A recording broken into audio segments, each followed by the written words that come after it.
আসসালামু আলাইকুম, কেমন আছেন সবাই? আশা করছি ভালো।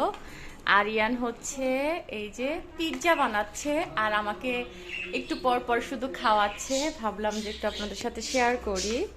আরিয়ান, এটা কি তোমার পিৎজার দোকান? আমাকে একটা দাও। Thank you. এই যে আরিয়ানের মজাদার স্ট্রবেরি পিৎজা, অনেক টেস্ট। খেয়ে আবার ফেরত দেওয়া যায় পিৎজাগুলো। নাও। মানে তুমি আইসক্রিম খেতে চাও? হ্যাঁ, আমাকে আইসক্রিম দাও। কোথায় পাবে তুমি আইসক্রিম? কোথায় আছে আইসক্রিম, তুমি দেখেছো? হুম,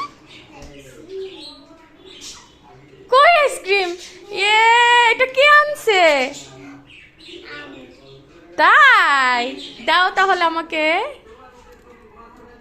ওলে বাবা বুদ্ধি। কোনো ফাস থ্যাংক ইউ। সেই কোনো সেই বরফ। হ্যাঁ ওকে, থ্যাংক ইউ। এই শীতের মধ্যে এখন আমি আইসক্রিম খাবো? হ্যাঁ ওকে।